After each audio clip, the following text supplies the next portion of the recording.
Alors aujourd'hui, j'ai pris le temps de répondre à la question que vous me posez le plus souvent, celle qui revient tout le temps. Stéphie, c'est quoi le budget pour vivre à Abidjan?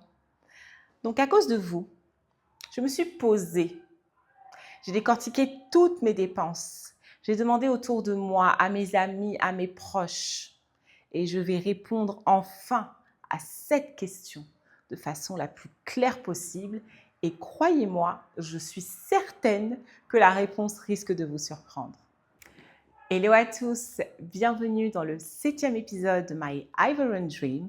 Je m'appelle Stéphie Kay et après avoir vécu pendant des années en France, en Australie et à Londres, je suis venue m'installer en Côte d'Ivoire et je vous dis tout. Je vous invite à liker, commenter, partager et à vous abonner.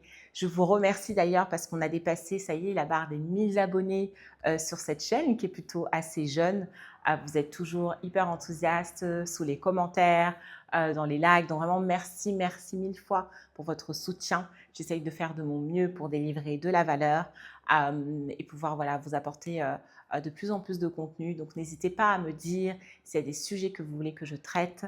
Ce sujet-là, par exemple, dont on va parler aujourd'hui, est un sujet que vous m'avez tellement demandé que je me devais de le faire et je m'assurerai de pouvoir le faire s'il y a d'autres sujets comme ça qui reviennent.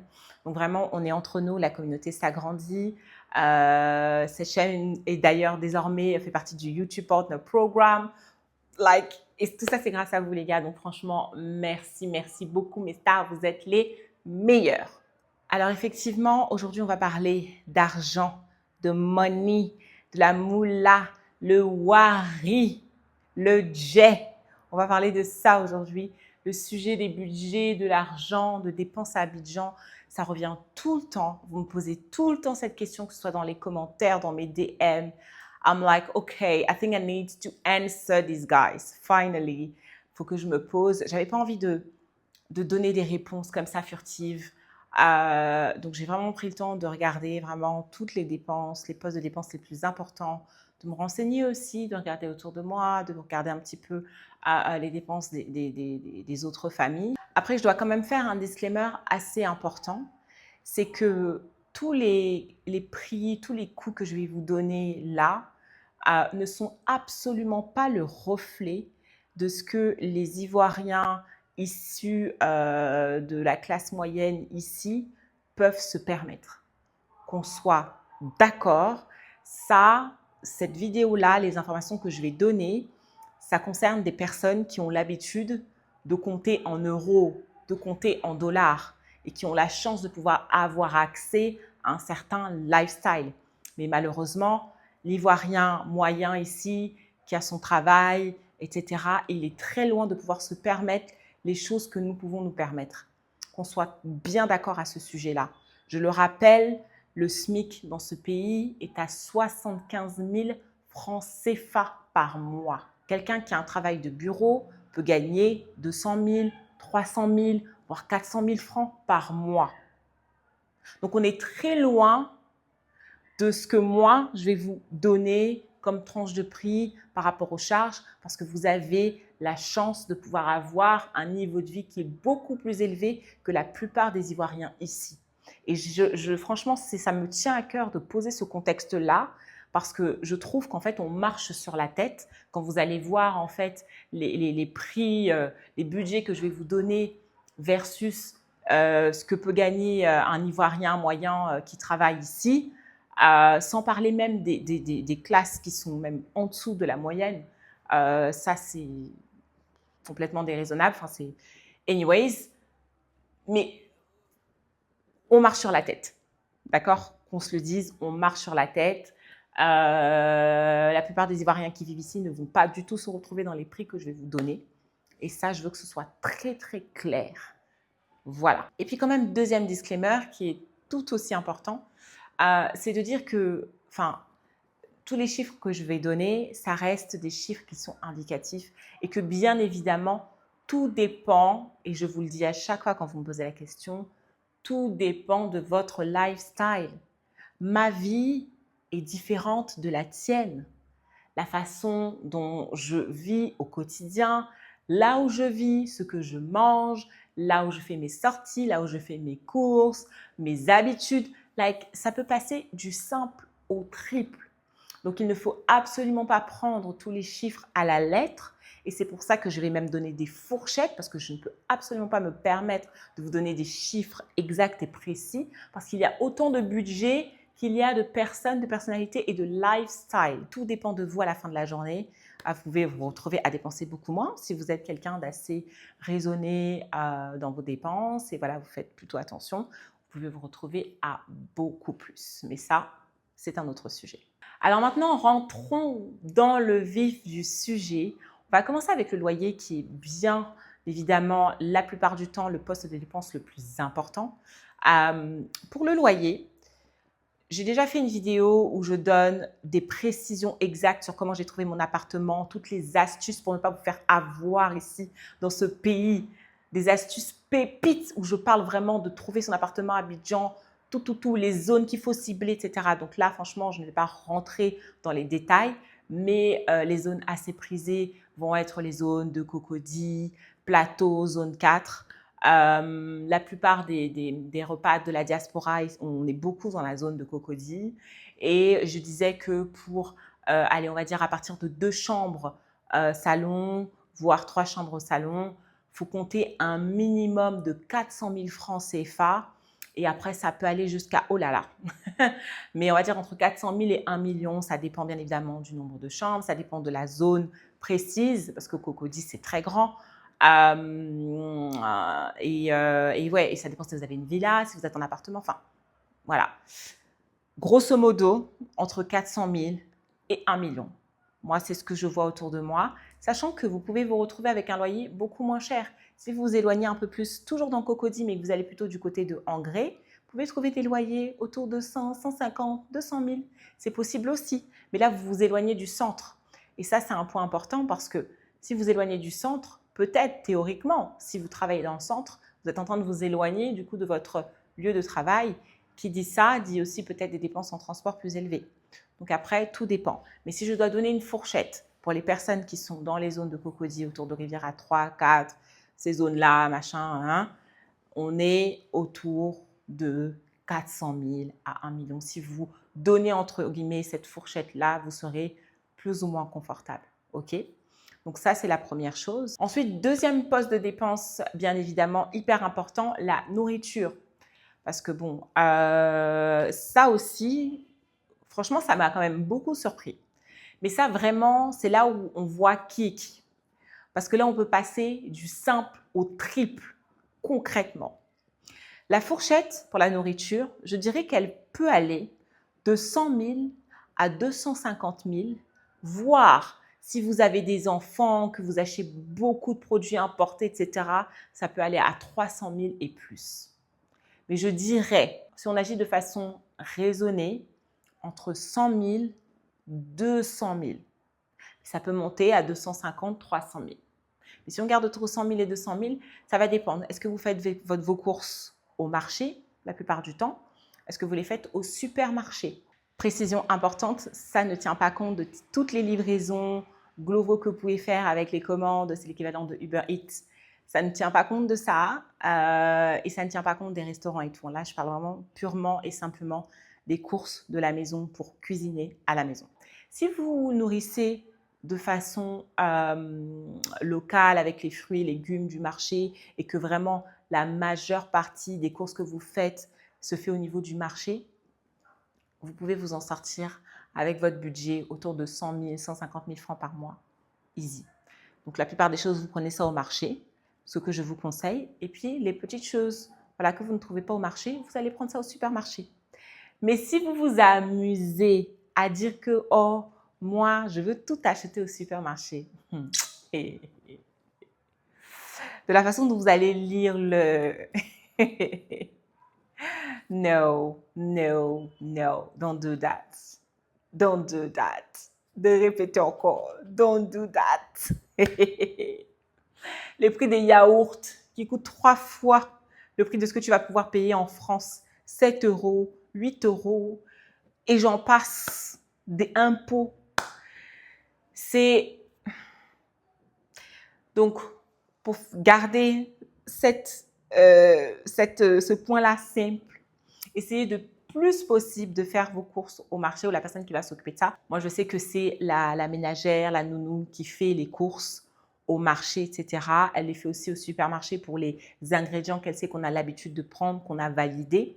Après, il y a certaines choses que moi-même, je préfère aller moi-même voir, acheter au supermarché, avoir conscience de certaines choses, de ne pas non plus tout confier à la nounou.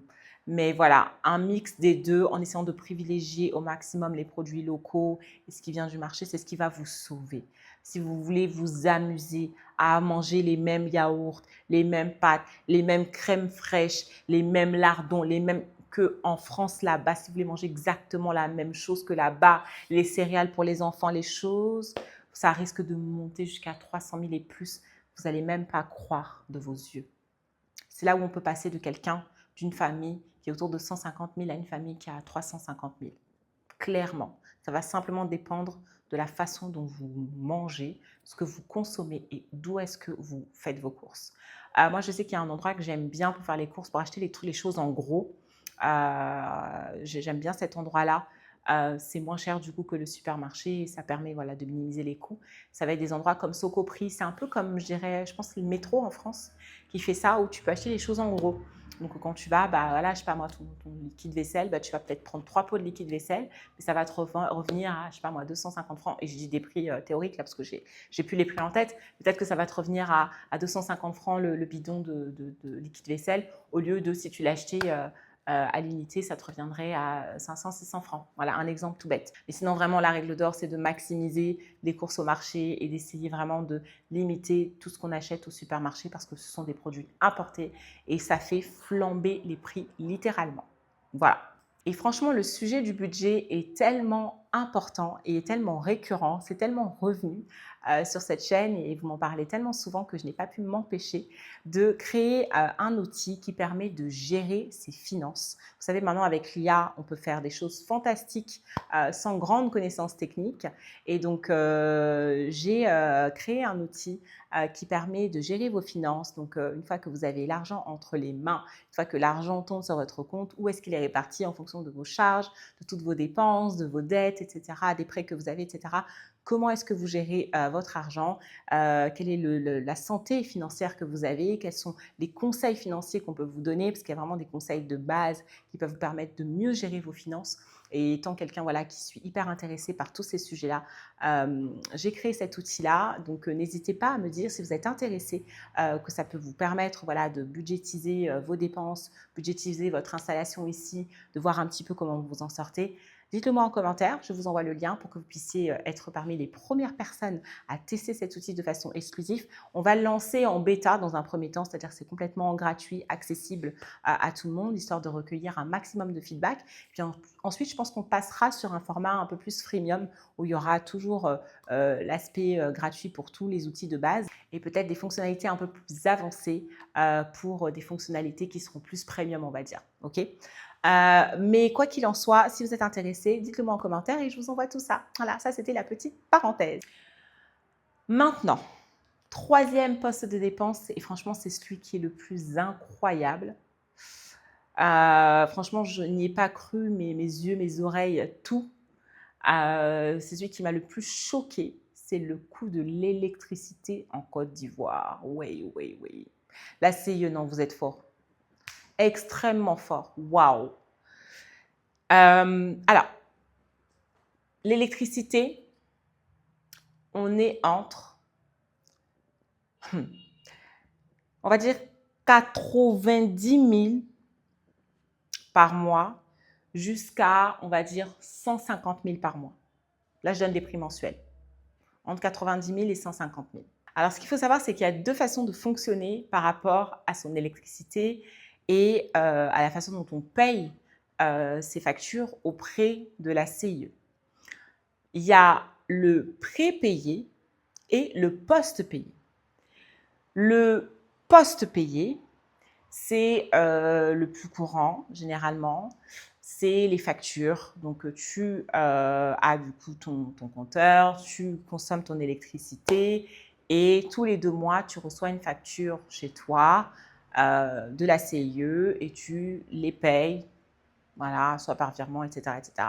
La chose avec le poste payé, c'est qu'il y a une prime fixe, apparemment, de entre 35 000 et 40 000 francs, hein, si je ne dis pas de bêtises. Corrigez-moi si je me trompe, hein, pour ceux qui savent. Qui fait que même si ta maison est vide, c'est-à-dire que tu es parti en vacances, il n'y a rien ni personne dans la maison, tu vas quand même payer un minimum de 40 000 de facture de CIE, just because. C'est une prime fixe. On commence à ce montant-là. On commence à ce montant-là, même si tu n'as rien fait. Tu n'as pas appuyé un seul bouton, il n'y a personne chez toi. Du coup, ça arrive, il y a beaucoup de gens qui se disent, mais attends, je ne comprends pas. Moi, on voit une facture de, j'ai reçu une facture de 80 000, je ne comprends pas, j'étais même pas là. Je dis, mais il y a la prime fixe, tu vois. Donc, vraiment, la prime fixe, elle est de 40 000 francs CFA, entre 35 et 40 000 francs. Et voilà, elle est à payer, peu importe si vous êtes là, vous n'êtes pas là, ça commence là. Mais par contre, apparemment, le prix du kilowatt est légèrement moins élevé que la seconde façon de fonctionner, qui est le prépayé. Le prépayé, en fait, là, tu recharges, en fait, tu payes des sortes de cartes de rechargement et en fonction du montant que tu décides de mettre, ça recharge ton boîtier électrique. Et du coup, voilà, tu peux utiliser que ce que tu as. Et à partir du moment où ta recharge se termine, se vide, si tu n'as plus d'argent sur ton compte de recharge, eh bien, l'électricité saute. OK? Donc, ça, c'est quelque chose à savoir. Et par rapport au prépayé, de mon expérience, de ce que j'ai pu observer, parce que je suis passée, et je viendrai sur les détails un peu plus tout de suite, je suis passée du post-payé au prépayé, et je vous dirai pourquoi. Pour le prépayé, vous êtes aux alentours de 3 4 000 francs, on va dire, en moyenne par jour. Voilà, quand je regarde un petit peu les dépenses et tout, 3 4 000 francs par jour. Donc, disons qu'aller sur un mois, si on va dire on est allé à 3 500 francs, 3 500 x 30, je crois qu'on est autour de 150 000 de factures, ok, par mois. C'est ça, hein. Ce qui reste extrêmement cher toujours. Ce qui reste toujours extrêmement cher, j'ai réfléchi, je me dis waouh, en fait. But anyways, donc voilà les deux modes de fonctionnement. Pour ma part, je suis passée du post-payé au prépayé. Pourquoi? Parce que, comme je vous ai dit, il y a cette histoire de prime. Je ne comprends pas, en fait. Des fois, tu n'es pas là et en fait, tu payes quand même des factures. Il y avait des factures qui étaient astronomiques. Je me disais, mais waouh! Et en fait, c'est soumis à beaucoup d'erreurs. Pourquoi? Parce que c'est un monsieur qui vient faire un relevé manuel de ton compteur. Il n'y a rien d'automatisé. Le monsieur vient et regarde ton compteur et puis il note sur une feuille ce qu'il voit par rapport à ton compteur. Et puis, ils font la comparaison par rapport au dernier montant qu'il avait noté là-bas.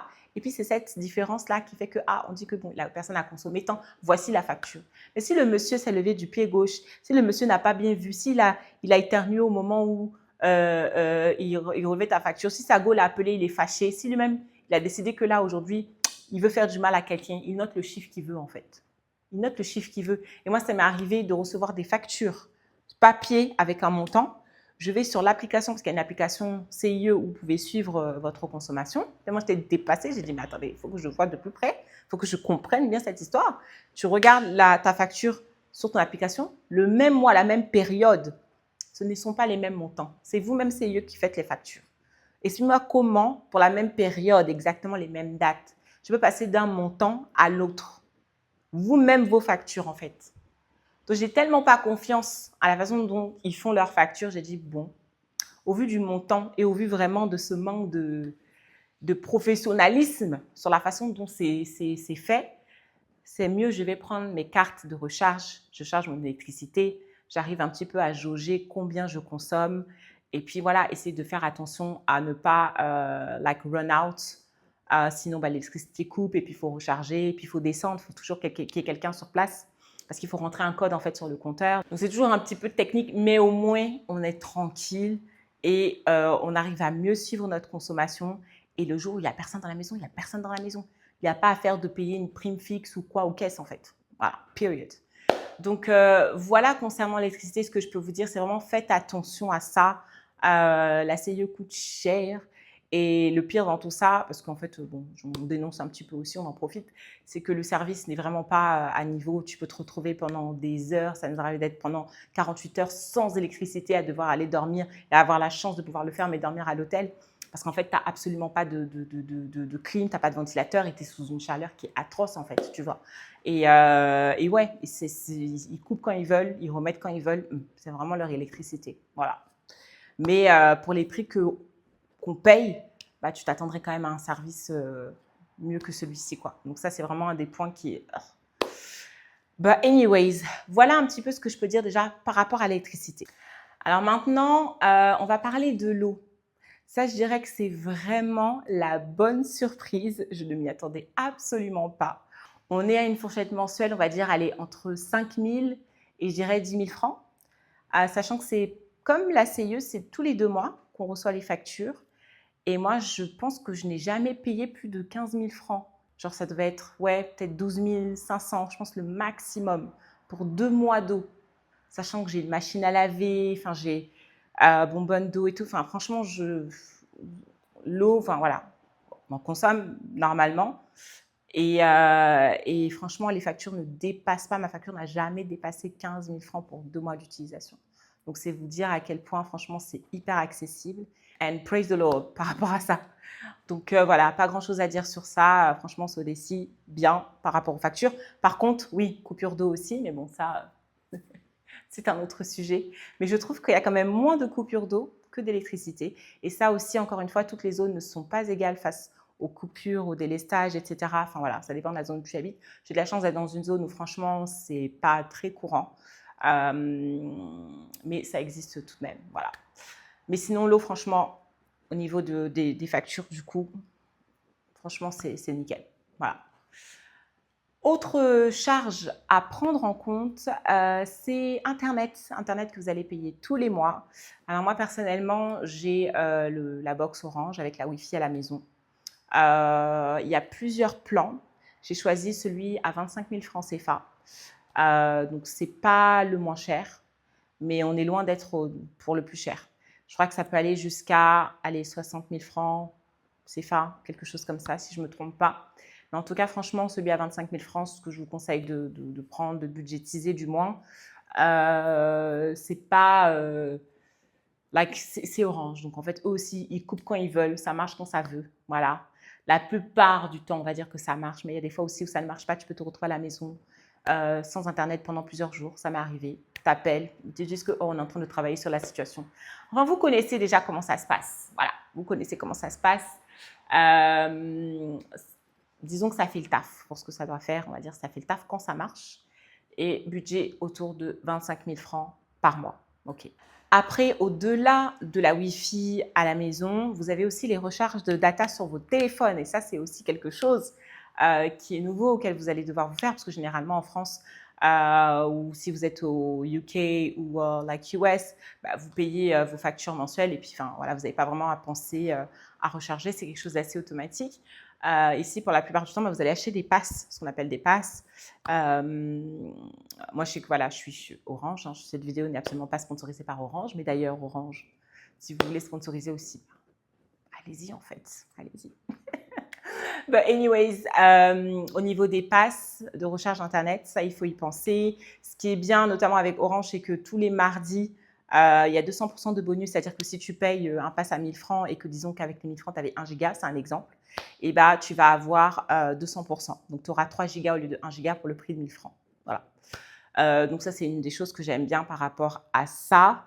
Et c'est, je pense, le réseau le plus répandu. Hein. Donc, voilà, c'est pour ça que beaucoup d'entre nous, on est sur ça, mais il y a d'autres opérateurs mobiles aussi et qui fonctionnent des fois, il me semble, un peu mieux. Mais bon, ça c'est un autre sujet, je ne vais pas débattre dessus. Mais disons que allouer un budget entre 10 000 et 20 000 francs de recharge de données sur vos mobiles, sur vos portables directement. Ça va dépendre. Est-ce que vous regardez beaucoup de vidéos? Est-ce que vous consommez beaucoup de réseaux sociaux, etc. etc. C'est ça qui peut faire passer de 10 000 à 20 000 francs. Voilà. Et des gens, si vous passez beaucoup de temps à scroller sur Insta, TikTok et tout, forcément, bah, ça va demander beaucoup plus de données. Donc, vous allez être obligé de recharger beaucoup plus fréquemment que si vous ne consommez pas plus que ça. Ça peut même descendre à 5 000 francs par mois, mais bon. on va dire que prévoyez un budget entre 10 000 francs et 20 000 francs de recharge de données Internet pour être assez confortable sur vos téléphones. Alors, on a aussi le transport. C'est vrai que là, j'ai fait tout ce qui était à la maison. Si vous avez remarqué, j'ai fait loyer, eau, électricité, Internet, machin, machin. Mais là, on va sortir un petit peu de la maison, on va dire. Et après, on va y revenir. Mais sortez un petit peu de la maison avec le transport. Le transport, ça vraiment, encore une fois, tout va dépendre de votre lifestyle. Est-ce que vous êtes en mode transport en commun ou taxi ou vous avez vous-même votre propre véhicule? Sachant que moi, j'ai été quand même assez surprise du prix des véhicules ici. Après, c'est totalement normal. Les véhicules, la plupart sont importés. Donc, forcément, en fait, vous rajoutez le coût du véhicule, plus le coût de l'importation, plus la douane, plus la personne qui doit faire sa marge. Si tu regardes un 4x4, on va même pas dire d'une très grande marque, mais on va dire que tu veux rouler en 4x4 parce que les routes ici, la plupart du temps, le nécessitent. Tu veux un bon 4x4, voilà, qui roule bien et tout. Tu es déjà autour de 20 millions de francs CFA, tu vois.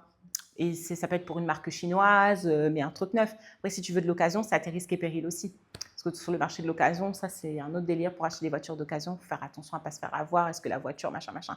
Mais disons que tu vas acheter du neuf auprès d'un concessionnaire ou quoi, tu es autour de 20 millions si tu es sur un 4x4. Après, si tu es sur une berline ou d'autres types de voitures, ça peut être moins cher. Mais en fait, le coût des voitures, c'est waouh. C'est waouh, tu vois. C'est vraiment waouh. Mais bref, ça, c'est autre chose. Parce que là, je ne suis pas en train de parler de si tu viens t'installer et que du coup, tu as tous les coûts d'installation parce que ça, c'est autre chose. Là, c'est quand tu vis déjà ici. Si tu as ta voiture selon le mode de consommation, si ta voiture consomme beaucoup, pas beaucoup, etc. Mais disons que je vous suggérerais de budgétiser entre 50 000 et 100 000 par mois. Voilà, pour le transport, pour l'essence, etc. Maintenant, si vous vous déplacez en Yango, pour ceux qui n'ont pas de voiture, c'est ce que je vous recommande. C'est l'application Yango. Je sais qu'à l'époque, il y avait aussi Uber et d'autres, mais il me semble que franchement, ils sont tous partis, si je ne me trompe pas, hein, mais c'est vraiment Yango qui a le quasi-monopole ici. Si vous partez au travail 5 fois par semaine, vous faites vos allers-retours, il suffit que vous sortiez une fois le week-end, etc., ça peut aller très, très vite. Si vous travaillez en fait la plupart du temps à la maison, ça peut limiter aussi les coûts. Donc ça, c'est vraiment un poste de dépense. La fourchette, elle est énorme parce que tout va dépendre de votre lifestyle, de comment vous travaillez, d'où vous travaillez, etc. Mais grosso modo, on va dire que ça va être entre 100 000 et 400 000. 100 000 pour quelqu'un qui ne va pas forcément sortir beaucoup, qui, on va dire, travaille à la maison, qui est posé. Et puis ça peut aller jusqu'à 400 000 pour quelqu'un qui fait plein d'allers-retours. Mais disons que vous vous déplacez, allez, 6 fois par semaine, d'accord, avec un budget moyen de 3 000 francs par course. OK, ce qui est plutôt raisonnable si vous êtes en mode confort ou quoi. Confort, ça veut juste dire que c'est n'importe quelle voiture avec la clim. Hein. Il y a différentes catégories. Mais bref, du coup, on va dire, allez, 6 000 francs par jour, vous déplacez 6 fois par semaine, vous êtes déjà aux alentours de 150 000 francs par mois, rien que dans le Yango. Et ça, c'est si vous vous déplacez que, voilà, genre aller-retour 6 fois par semaine. Si vous déplacez plus, ça peut monter déjà à plus, vous pouvez monter à 200 000 et quelques. Si vous déplacez moins que ça, vous êtes à beaucoup moins que ça. Donc ça, vraiment, je vous laisserai apprécier de vous-même selon vos déplacements et votre façon de fonctionner. Voilà, grosso modo pour le transport. Après, il y a bien évidemment des transports en commun qui vous reviendront beaucoup moins cher, mais franchement, je ne suis pas du tout légitime pour en parler puisque je n'en prends pas. Je n'en prends pas. Mais il y a les Woro, les Baka, mais je ne sais pas. C'est pas moi qui vais vous conseiller de prendre ça parce que moi-même, je ne prends pas ça. OK? Mais ça existe et si vous voulez dépenser moins cher que ça, vous pouvez. Voilà, mais à ce moment-là, faites vos recherches vraiment. Je sais que ça ne coûte pas cher, ça ne va pas coûter plus de 500 francs des fois par déplacement, des choses comme ça. OK, maintenant, on va revenir un petit peu dans la maison pour tout ce qui va être de l'aide à la maison. Ça, franchement, c'est d'un soulagement pas possible. Ça fait vraiment partie des choses qui vous aident au quotidien et que moi, je vous recommande, c'est d'avoir une aide ménagère à la maison pour vous faire à manger, pour vous faire le ménage, le repassage, etc. Et ça peut aller, on va dire, aller entre 100, 150 000, des fois plus, ça dépend. Parce que si elle fait aussi nounou, que vous avez des enfants, qu'elle garde les enfants, peut-être qu'il vous faudra même 2 personnes, une pour gérer la maison, moi c'est ce que je vous recommande, hein, pour gérer la maison avec ménage, cuisine, etc. et une pour le ou les enfants, si vous en avez. Mais comptez du coup un budget minimum, on va dire de 100 000, il y en a qui payent moins que ça. Hein. Je sais qu'il y en a qui payent leur ménagère 80 000, 70 000 francs, mais honnêtement, budgétiser un minimum, parce que franchement, il ne faut pas non plus abuser, un minimum de 100 000 francs, y compris du coup, ça dépend, est-ce qu'elle loge sur place, est-ce qu'il y a son transport, mais 100 000 francs pour tout, c'est-à-dire même si vous devez payer son transport, etc. Et ça peut monter jusqu'à les 150, voire plus derrière si vous donnez plus de tâches ou si vous avez plus de personnes. Mais on va dire entre 100 et 150 000 francs, grosso modo. Voilà. Alors à présent, on va rentrer dans les coûts un petit peu bonus. Voilà, ce n'est pas tout le monde qui peut se permettre ça, ce n'est pas tout le monde qui se permet ça, mais ça fait partie des budgets que certains repas peuvent se permettre. Donc je vais en parler. Mais c'est, on va dire, du bonus, c'est le pépé, c'est le... Ok, c'est la cerise sur le gâteau. Certaines personnes ont un chauffeur. Donc, si vous avez un chauffeur, vous avez votre propre voiture, ou bien, bon, la plupart du temps, c'est ça, c'est que vous avez votre voiture et vous avez un chauffeur avec vous. Votre chauffeur, vous allez le payer entre 100 000 et 200 000. Après, autre élément hyper important qu'il n'est pas à négliger, c'est l'assurance santé. On n'y pense pas forcément, mais c'est important parce que, en fait, on ne sait jamais ce qui peut se passer dans la vie. Notamment si vous venez en plus en famille, vous avez des enfants, des choses comme ça. Moi, je vous recommande en tout cas d'avoir une assurance santé. Généralement, si vous êtes dans une entreprise, généralement, l'entreprise peut couvrir ça. Ils proposent des assurances, des mutuelles pour tous les employés. Si ce n'est pas le cas, essayez de voir aussi si c'est quelque chose que vous pouvez négocier auprès de votre employeur avant même de signer. Ça peut faire partie des clauses que vous exigez pour pouvoir venir travailler, vous installer ici. Mais quoi qu'il en soit, si c'est quelque chose que vous devez payer de vous-même, comptez une fourchette, on va dire, entre 50 000 et 150 000 francs par mois, sachant que vraiment, là, vous voyez qu'on est passé du simple au triple. Pourquoi? Parce que tout dépend des avantages, en fait, de votre assurance. Est-ce que c'est une assurance qui vous couvre uniquement au niveau local? Est-ce que ça vous couvre aussi au niveau international? Est-ce qu'il y a un rapatriement qui est prévu, notamment si vous êtes français et que vraiment il y a un problème grave, et ce que je ne vous souhaite pas, mais que vous devez rentrer en urgence? Voilà, il y a des assurances qui proposent tout ça et du coup, ça va jusqu'à 150 000 par mois. Mais celles qui sont plutôt locales, qui vous couvrent ici, etc., vous pouvez vous en sortir autour de 50 000 par mois. C'est pour ça que je donne cette fourchette-là, entre 50 000 et 150 000. Après, en fonction de votre propre situation, c'est évaluer ce qui vous correspond et qui vous convient le mieux. Après, dans le bonus, mais qui est quand même important à mon sens, c'est tout ce qui va être la salle de sport. C'est important de se maintenir une santé physique, c'est vraiment important. Dans le stress d'Abidjan, là, il faut pouvoir décompresser et puis garder un bon équilibre, d'accord? Donc non, franchement, voilà, si vous vous inscrivez à la salle, tout dépend de la salle dans laquelle vous allez. Parce que comme je vous ai déjà dit ça plein de fois, il y a des zones qu'on appelle ici Beverly Hills. Tu as la salle de gym qui va jusqu'à 100 000 par mois. Non mais les gars, 150 € par mois. La salle de sport. Le SMIC est à 75 000. Toi, ta salle seulement, c'est 100 000. Anyways, fourchette, grosso modo, ça peut aller, on va dire, entre 40 000 et 100 000 selon la salle de sport dans laquelle vous êtes. Voilà. Donc, ça dépend de la zone, etc. Mais les salles, dernier cri, dernier machin, pilates, réformeur, yoga, quinquin, c'est monté, c'est descendu, 100 000. Ça, c'est sans compter le coach. Maintenant, si vous voulez des coachs, c'est autour de 10 000 francs la séance. Donc, après, vous faites vos calculs. Mais grosso modo, budgétisez entre 40 000, 40, 50 000 jusqu'à 100 000 pour le budget de la salle de sport par mois.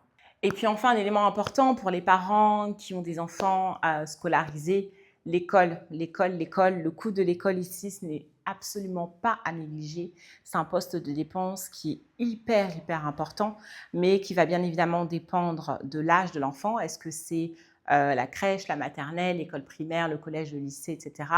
Et quel type d'école? Est-ce que vous l'avez mis dans une école ivoirienne, privée, publique, une école française, une école américaine? Enfin, vraiment, donc là, on peut passer du simple au quadruple. La fourchette, elle est énorme. C'est même plus une fourchette à ce compte-là, c'est un râteau que je peux vous donner. Mais on va dire que grosso modo, si l'enfant est dans une école française, parce que je sais que vous êtes beaucoup à me regarder de là et que beaucoup de personnes de la diaspora viennent de France avec leurs enfants, ça peut aller, on va dire, d'1 million par an par enfant à 6 millions par an par enfant si vous êtes dans une école américaine, etc. Voilà. Voilà, c'est ce que je peux dire. Donc ça, c'est par an. Après, vous faites le calcul par mois. Si vous choisissez de mettre vos enfants dans une école ivoirienne, ça vous reviendra moins cher. Mais je sais que la plupart du temps, les repas, quand ils viennent, ils mettent leurs enfants dans les écoles françaises pour que plus tard, les enfants puissent aller faire leurs études supérieures en France ou à l'étranger beaucoup plus simplement. Donc là, c'est un coût à prendre en compte. Donc renseignez-vous à ce niveau-là pour avoir vraiment les coûts exacts, mais c'est quelque chose qui doit faire partie de votre budget. Et ça, c'est sans compter les activités extrascolaires, parce que bien évidemment, ils vont à l'école, mais aussi les enfants, il faut qu'ils puissent faire de la musique, du sport, etc. Et puis, ils ont peut-être des répétiteurs aussi. Donc, n'oubliez pas de rajouter tout ça. Ça va dépendre encore une fois. Donc là, je ne peux pas vous donner de fourchette, mais disons un minimum de 10 000 francs par enfant pour les activités extrascolaires, si c'est des instruments qu'il fait, si c'est un sport qu'il fait, etc. Ça, c'est sans compter les répétiteurs pour pouvoir les aider s'il y a des matières en particulier ou bien des profs particuliers. Donc, n'oubliez pas aussi ce poste de dépense lorsque vous faites votre budget mensuel pour l'installation en Côte d'Ivoire. Et votre budget va bien évidemment aussi dépendre de la taille de votre famille. Est-ce que vous venez seul? Est-ce que vous venez en couple avec des enfants? Enfin, ça peut vraiment aller du simple au triple en fonction vraiment de tous les critères et de toutes les conditions que j'ai évoquées depuis le début de la vidéo. Mais voilà, à titre indicatif, entre guillemets, entre 1 000 €, si je dois parler en euros pour ceux qui comptent en euros, on va dire entre 1 000 € et 3 000 €, voire 4 000 € et plus. Donc voilà grosso modo combien peut coûter la vie à Abidjan pour les repas. J'espère que cette vidéo vous a plu, que ça va vous aider à pouvoir vraiment préparer votre retour ou bien si vous êtes déjà ici, voir un petit peu, est-ce que vous êtes dans cette fourchette, est-ce que vous êtes à plus, est-ce que vous êtes à moins. Si vous découvrez un petit peu les chiffres de la vie à Abidjan, est-ce qu'il y a des choses qui vous surprennent? D'autres pas. Dites-moi tout ça dans les commentaires. Et une chose que je tiens à préciser, c'est que là, je n'ai absolument même pas parlé du coût de l'installation. Là, c'est déjà la vie. Mais il y a autre chose aussi, c'est que quand on vient, par exemple, quand je suis arrivée, ma maison était complètement vide, entièrement vide, bien évidemment. Donc, il faut tout meubler. Et ça, c'est une chose, les meubles, les gars, le prix des meubles ici. Why? Parce que c'est importé quand vous venez les acheter en magasin. C'est des meubles qui sont pour la plupart importés. Donc, tu rajoutes le prix de la douane, l'importation, et on est sur des chiffres mais astronomiques pour des choses qui sont même pas de qualité, genre waouh en fait, tu vois. Donc ça, franchement, ça c'est un truc aussi qui m'a beaucoup choqué, c'est le coût de vraiment quand tu t'installes. Là, le coût, si tu dois meubler ton appartement, si tu dois acheter une voiture, genre, ça c'est un autre sujet, ok? Et c'est pour ça que d'ailleurs, moi, je vous recommande, si vous avez la chance de trouver un bon menuisier, de vous faire recommander un bon menuisier, c'est de prendre les modèles que vous aimez bien, de lui montrer et qu'il puisse vous faire du sur-mesure par rapport à votre demande. Franchement, vous apportez du travail au niveau local et c'est très bien comme ça. C'est ce que je vous recommande un maximum. Moi, c'est ce que j'ai fait pour la plupart des meubles que j'ai à la maison. Je trouve que c'est un très bon compromis parce que honnêtement, le prix des meubles dans les magasins ici, c'est genre effarant, c'est j'allais dire c'est stratosphérique. Je me blessais tellement. C'est stratosphérique. Stratosphérique. Stratosphérique. Voilà. C'est comme ça qu'on dit. Sur ce, mes stars, je vous fais de gros bisous. N'oubliez pas de liker, commenter, vous abonner à la page. Parlez-en autour de vous. Si quelqu'un dit que ouais, moi je veux retourner en Afrique, je veux m'installer en Côte d'Ivoire, montrez-lui cette chaîne, montrez-lui cette vidéo. Voilà. Dites-moi en commentaire s'il y a d'autres sujets que vous voulez qu'on aborde lors des prochaines vidéos. I'm here for you guys. Prenez soin de vous et je vous dis à très bientôt pour un prochain épisode. Bye!